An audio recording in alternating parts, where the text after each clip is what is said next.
시청자 여러분 안녕하십니까. 시사정담 시작하겠습니다. 시청자 여러분, 정치공작의 산실이었던 국정원이 4.7 재보선을 앞두고 또다시 선거 공작에 발을 담그는 것 아니냐는 의혹이 일고 있습니다. 정치구단 박지원 국정원장의 위험한 도박, 윤영걸 전 매경닷컴 대표님과 따져보도록 하겠습니다. 안녕하세요. 안녕하세요. 네. 박지원 국정원장 하면은 우리가 정치구단이라고 네. 본인 스스로 또 그렇게 얘기를 네. 할 정도로 정치에 어떻게 보면은 달인 아닙니까? 그런 분이 국정원장에 취임을 했어요. 네. 원래는 문재인 대통령을 과거 국민의당 시절에는 매일 아침마다 씹어댔거든요. 그러더니 어느 날 싹 안철수하고 헤어진 뒤로는 매일 아침마다 문생귀로 바뀌었어요. 말하자면 문비어천가를 불러대더니 결국 국정원장이 또 차고 갔습니다. 지난 선거에서 떨어졌잖아요. 그래서 박지원은 이제 끝났는갑다 했더니 야, 역시 박지원은 박지원이라는 말이 나왔어요. 또 한 건 했죠. 그래서 저는 금방 고 박사님이 박지원을 정치구단이라고 그랬는데 본인이 그랬어요. 저는 정치구단인 정도면은 그래도 김영삼 대통령이나 김대중 정도면 정치구단 정도 되죠. JP, 김종필이나 여기는 구단은 구단인데 정치구단이 아니라 꼼수구단이라고 저는 맞아요. 제가 그렇게 주로 얘기해요. 그래서 저는 국정원에서 이번에 이명박 정권 때 그 사찰한 거 터뜨린 걸 보고 아, 재벌은 남 못 주는구나. 재벌은 남 못 주는구나. 정말 그런 가서 결국 자기 임명한 그 분한테 고마움의 표시로 이걸 한 건 하는구나. 이게 맞는 말인가 이런 생각이 좀 들어요. 국정원장 임명 되면서 대통령한테 충성하겠다고 했지 않습니까? 그렇죠. 사실은 정치구단 이 이야기도 본인이 스스로 그렇게 얘기를 하고 다니는데 동계동계 옛날 그 김대중 대통령을 모셨던 진짜 참모들은 그 말도 안 되는 소리다. 어떻게 DJ를 정치구단이라고 하는데 국민들이 그렇게 이 얘기를 하는데 본인이 정치구단이라고 하면서 그럼 DJ하고 같은 수준이다. 이건 A가 아니다. 그렇지, A가 아니죠. 그런 얘기를 사실은 하고 있어요. 그런데 박지원 국정원장이 국정원장으로 취임을 하면서 언론한테는 이제 정치의 지휘자도 안 하겠다. 완전히 정치하고는 절연을 하겠다. 그리고 국정원 이름도 무슨 해외 정보원인가 뭐 기획원인가로 바꾼다고 하더니 또 안 바꾼다면서요. 그러니까 이제 정말 박지원이가 개과천선을 해가지고 국정원을 완전히 개혁할 모양이다. 해외 정보라든가 대북 정보. 아니면은 이제 박지원을 임명한 거 뻔한 거 아니겠습니까? 과거 아버지 김정일 때부터 김정은에 그렇죠. 잘 아니까 어떻게든 남북관계 이걸 잘 물밑 접촉을 통해서 4차 남북정상회담을 만들어내라는 천재 임무 아니겠습니까? 그게 제일 임무인데 그러면 돈 갖다 주든 뭐를 하든 만들어낼 걸로 생각했는데 이게 갑자기 4.7 재보선 앞두고 MB 정권에 사찰 문건을 지금 들고 나왔단 말이에요. 그걸 지금 SBS가 보도를 했죠. 국정원 고위 관계자 발로 보도를 한 게 지금 문제가 되는 거예요. 그렇죠. 그렇다고 뭐 언론 플레이를 했다고 봐야잖아요. 지난번에 왜 채널A 사건 있을 때도 KBS, MBC에다가 대검 부장이 제보했잖아요. 엉터리 기사 나오는 거. 그래서 언론은 조작해서 한번 문제가 됐잖아요. 이것도 국정원에서 그 SBS에 제보를 했다고 봐야죠. 그래서 박지원이가 그런 얘기 했더라고요. 국회에 와서 정보위 의결이 있으면 직무범위를 이탈한 불법 정보를 정보위 의결이 있으면 공개하겠다. 정보위가 여당이 많잖아요. 그렇죠. 그러니까 공개하게 돼 있어요. 되는 거죠. 그렇죠. 자동적으로. 그래서 이게 과거에 지금 문재인 정권 초기에도 이거 있는 거 다 알았잖아요. 근데 왜 4.7 선거를 앞두고 재보궐선거 앞두고 이걸 터뜨렸겠어요. 정권 선거하는데 한 건 하겠다는 거죠. 그러면서 또 거짓말을 또 했어요. 여기도 거짓말의 달인입니다. 거짓말 잘하는 사람이 많아요. 언론 플레이야. 김명수, 조국 여기도 거짓말쟁이에요. DJ 때는 도청 없었다. 없었나요? 제가 그때 정보통신부 출입하면서 생각이 나요. 예. 그때 각 장관들이 공동 기자회견하고 뭐 신문에 광고도 내고 그랬어요. 우리는 휴대전화 도청이 절대 해본 적도 없고 할 수도 없다. 예. 구도적으로 불가능하다. 그래서 막 전화국에 가서 그 같이 보여주기도 하고 그랬어요. 근데 나중에 알고 본 게 어떻게 됐어요? 그거 도청 장비 폐기하는데 트럭을 동원해서 폐기했잖아요. 그러니까요. 그때 그 국정원장이 임동원, 예. 신건 다 사법 처리됐잖아요. 구속되고 사법 처리됐잖아요. 근데 왜 DJ 때 없었어요? 그때가 제일 많았죠.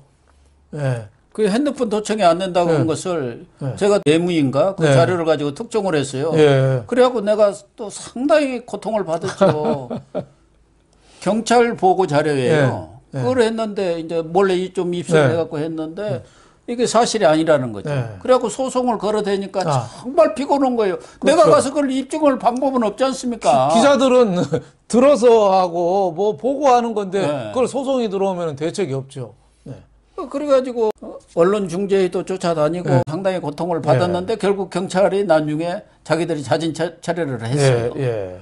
이거 자기들도 알거든 이게 도청이 된다는 걸. 그렇죠. 근데 그때까지는 아닌 걸로 그렇죠. 이렇게 다 얘기를 했는데 경찰 자료로 해서 내가 경찰발 보도로 썼단 말이에요.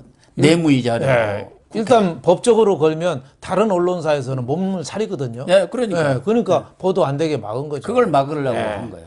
그러니까 DJ 때도 도청이 많았고 YS 때도 왜 그 미림팀? 유명한 미림팀이라는 게 도청팀 유명하잖아요. 그때도 그 팀장 집에 미림팀 팀장 집에 도청 테이프가 274개가 나왔어요. 그랬죠. 그래서 매일 그 도청한 거 정리하는데 하도 손톱이 빠질 정도였대요. 그럴 정도로 내놓고 했고 또 노무현 때는 안 했냐? 노무현 때도 했어요. 그 사위 곽상은 변호사인가? 그 사람 도청했다 해갖고 또 논란이 됐었지 그렇죠. 않습니까? 그때도 노무현 때도 왜 MB 이명박 부동산 왜 친인척 부동산 갖고 있는 거 이것도 그때 불법 사찰이라고 해서 한참 논란이 많았는데 해필이면은 박지원이라는 사람이 다 떼고 MB 지금 그 박근혜 것까지 좀 걸러 그러죠. MB 거는 이제 시효가 끝난 게 있으니까 그래서 걸어가지고 4.7 재보선 앞두고 자꾸 한 건 하려는 그런 움직임 굉장히 어떻게 보면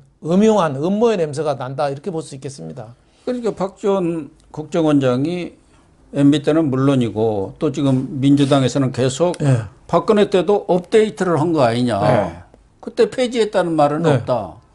그리고 박 원장이 국회 정보위에서 그 자료들이 지금 있다. 그것이 불법이라는 것을 분명히 얘기했잖아요. 업무 범위를 벗어난 행위다 하면서 불법으로 이 얘기를 하는데 또 하나 더 기가 막힌 것은 이런 사찰 문건 사건이 논란이 정치에 악용돼서는 안 될 거다. 정말 그러면서 지금 여당 의원들이 각 방송에 나와서 자꾸 얘기하는 거예요. 단죄해야 된다고 자꾸 펌프질하는 거예요. 지금 뭐 어제도 뭐 이슈 교육에 나섰죠. 뭐 간사 정보위 간사 민주당 김병기 의원 뭐 이런 사람은 이명박 정부 불법 사찰이 박근혜 정부에서도 이어졌을 개연성이 있다. 같은 날 김민석 뭐 강훈식 이런 사람들도 이명박 박근혜 때 이거 심상치 않으니까 대대적으로 공개하고 조사해야 된다. 뭐 이런 얘기를 해서 이슈몰이에 지금 나서는 거죠.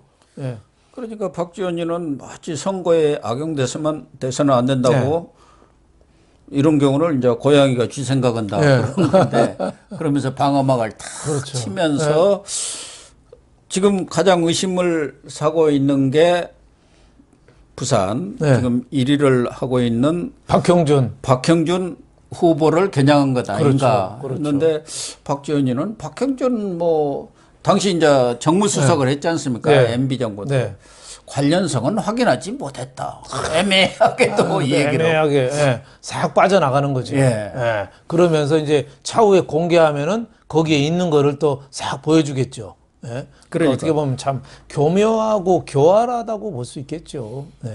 그러니까 국회 의결을 하면은 비공개로 보여주겠다 그 얘기 아닙니까? 그렇죠. 자료를. 그렇다고 한다면은 결국은 계속 이 사건을 쟁점화시키면서 또 공개를 하면은 의원들이 입 닫고 있습니까? 그렇죠. 비공개로 했다고 입 닫고 있냐고. 그럼요. 또 떠들어댈 거 아닙니까? 뭐가 있더라, 네. 이런 내용들이 있더라, 무슨 세무 사찰 관계, 무슨 여자 관계 이런 것들도 보이더라 하면서 그런데 그걸 누가 확인할 수도 없잖아요. 그렇죠. 어? 네. 언론에다 공개하는 것도 아니고. 네.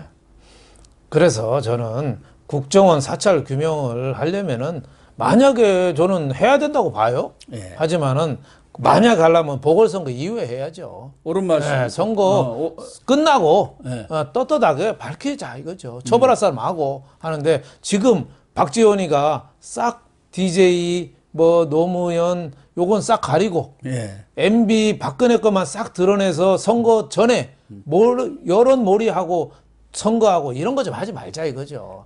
그러니까 재난지원금 퍼주고 이거 터트리고 뭐 이렇게 해서 선거하지 말자 이거죠. 우리 국민들이 뭐 거기에 넘어가지는 않는다고 봅니다지만 계속 집요하게 또 관제 언론들 방송에서 예. 앞으로 뭐 한두 달 떠들어대고 있으니까. 떠들어대면 국민들이 그때 나쁜 짓 했구만. 이렇게 되는 거예요. 여기를 찍어줄 수 없잖아. 또 이러면 또 이 선거가 이상하게 흘러갈 가능성이 많으니까 저는 보궐선거 이후에 반드시 해야 된다 이렇게 생각합니다.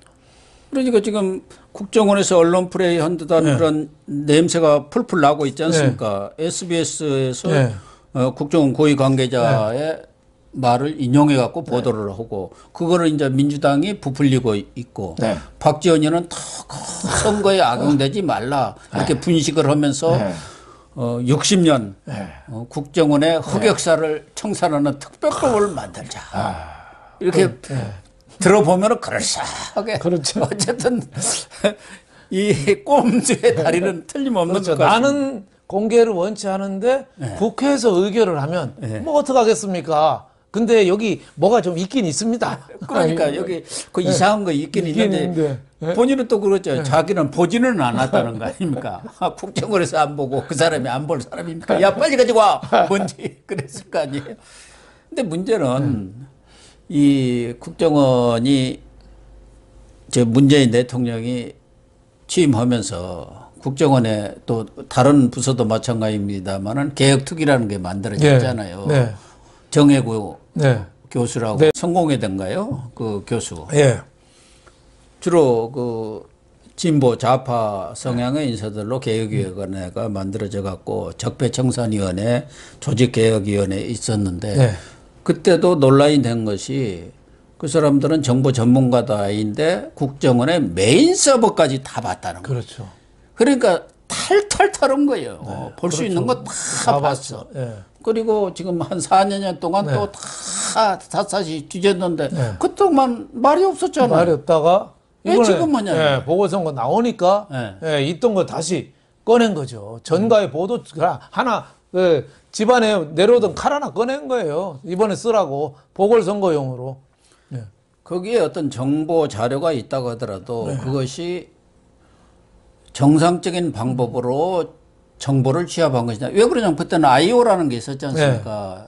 국정원 정보관들이라고 각 뭐 언론기관, 정부기관, 그렇죠. 또 기업체 출입하는 사람들이 법적으로 보장된 그런 정보관들이 있었어요. 그렇죠. 그 사람들이 정상적인 정보를 수집해서 그것을 보관하고 있는 것인지 아니면은 불법적인 그런 도청이라든가 뭐 감시라든가 사찰이라든가 이런 게 있었는지도 또 구분돼야 하고. 그렇죠. 옛날에 진짜 정보관들이 언론사에서 다 왔어요. 그래서 다 들어다니죠. 국회고 어디고 안 들어다니죠. 제가 있던 매일경제신문은 장인을 거기서 만났어요. 신문사에 와서 보니까 기자가 아주 일도 잘하고 하니까 우리 집 딸이 있네. 그래서 그 결혼시킨 거? 사위 맞았어요. 그럴 정도로 꼭 뭐 적대 관계라 뒤캐는 게 아니라 그냥 어머는 오셨어요? 뭐 이렇게 하고 또 관청에 출입하면 거기도 기자실도 가끔 왔어요. 그래서 뭐 없습니까? 그럼 우리도 또 뭐 없어? 뭐 이렇게 서로 그냥 알고 지낸 거죠. 그런데 그런 정도는 그 시절에 했던 거예요. 근데 다만 이제 불법으로 도청하고 뭐 이렇게 했으면 그거야 지금 잣대로도 그건 범죄죠. 하지만은 그때 일상적인 업무로 이렇게 통용되는 측면이 있었다 이렇게 볼 수 있겠습니다. 사실은 과거 군사정권 시절이나 이런 때는 국정원들의 그런 정보원들 네. 각 부처라든가 기업에 출입하는 사람들의 힘이 어마어마했죠. 네, 그렇죠. 장관들도 꼼짝을 못했어요. 네. 거기서 다 정보 네. 거기에 대한 평가 이런 것까지 다 올리지 않습니까? 특히 그 고위 공직자들에 대해서는 이 정보관들이 다 올리고 그게 조난 자료가 돼가지고 나중에 인사할 때 가장 핵심적으로 들여다보는 자료 아닙니까? 그렇죠. 거기에 모든 걸 다 기록해 놓으니까. 그래서 국정원 그 각 부처 출입 정보관들이 인사를 다 한다 할 정도였어요. 장관한테 누구 이렇게 보내시고 어디로 국장은 어디로 보내고 이렇게 한다 할 정도의 영향력을 행사를 한 막강한 사람들이었죠. 그렇죠. 그때는 국정원에서도 나오고 보안사에서도 언론사로 왔다 갔다 했습니다. 이제 기무사죠 지금. 네, 기무사. 그래서 지난번 이재수 기무사령관 그 당시는 당연히 군이 또 관여가 돼서 있었지 않습니까? 그렇죠. 세월호 사건. 그렇죠. 그걸 사찰을 했다고 그냥 쥐어트니까 결과적으로 거기다가 망신을 주고 그러니까 극단적인 선택까지 한 거 아닙니까? 오직이야 주변을 또 탈탈 본인뿐만 아니라 털어대니까 그렇죠. 내가 죽는 것이 다른 사람에도 살리는 길이겠다고 그렇게 해서 한 거 아닙니까? 이 정권에 와서 이루어진 일 아니에요? 그렇죠. 뭐 일상적인 업무 보고 그 사람들도 그 나가서 자기 나가는 데에서 출입처 개념이거든요. 나가서 정보 보고를 매일 하는 거예요. 근데 그거를 갖다 지금 기준으로 사찰로 막 몰아서 그렇게 법적으로 올가매고 하니까 이 분노가 쌓인 거죠. 아마 이번 검찰 그 특별수사단에서도 기무사 그건 사찰이 아니다. 그렇게 또 판결이 났지 않습니까? 판명이. 그러니까 지금 문재인 정권 와서 사찰 자꾸 쓰는데 하다못해 윤석열 검찰총장 징계 사유도 사찰로 들어갔잖아요. 판사 사찰이라고. 판사 동향 그거 쓰고 조사한 거 이거 갖고도 사찰로 몰아가니까 이게 얼마나 엉터리 같은 사찰이 많은지 모르는데 많은 국민들한테는 사찰했다 이 제목만 갖고도 굉장히 국민들은 분노하는데 그 내용을 좀 더 꼼꼼히 좀 봐야 되지 않느냐 생각이 됩니다. 특히 박지원 국정원장 같은 경우는 지금 연세도 80줄 아닙니까? 다 됐을 거예요 지금. 제가 알기로는 뭐 42년생 올해 80이죠. 그리고 어떻게 보면은 인생의 마지막 황혼기에 있는데 지금 문재인 정권이 국민들로부터 좋은 평가를 받는다면 모르지만 국정원장 그 자리 하나 차지했다 해가지고 그동안 DJ의 후계자라고 스스로 자처하는 DJ의 정치 사상을 자기가 물려받았다고 이렇게 하는 입장에서 특히 호남을 대표하는 정치인이라고 하는 입장에서 이런 도박을 할 필요가 있나 하는 생각은 들어요. 물론 뭐 본인은 절대 아니라고 하고는 있습니다만은 의구심은 들어가지 않습니까? 그렇죠. 누가 보더라도 정치가 뼛속까지 아주 박혀있는 박지원 국정원장이 이 사실 재보선을 앞두고 이런 또 언론 플레이를 하고 있구나. 어떻게 보면은 선거 공작, 정치 공작을 하고 있구나 하는 의구심을 안 가질 수가 없잖아요. 그렇죠. 그러니까 눈치 빠른 사람이니까 지금 청와대에 계신 문모 씨의 최고 관심은 뭐겠어요? 4.7 보궐선거에서 이기는 거 아니겠어요? 그렇죠. 거기서 지면은 바로 레임덕이 온다. 내정 나는 끝난다. 바로 사법 처리될 수 있다. 이런 불안감이 있는데 박지원이라는 사람이 그 마음을 간파하고 저렇게 한 건을 말아서 올린 거죠. 말아서 올린 거라고 이렇게 봐야 되는데 저걸 국민들이 좀 현혹되지 말아야 된다고 생각하는데 좀 더 지켜봐야 될 것 같습니다. 그러니까 아까 김명수 대법원장 얘기할 때도 그랬습니다만은 이 박지원 국정원장은 어떻게 보면은 공직 생활도 거의 끝이라고 생각할 수가 있는데 저는 이런 것을 보면서 이분이 하나의 꿈이 있다면은 이 총지가 되고 싶은 겁니다. 전에부터. 욕심이 과하신데요.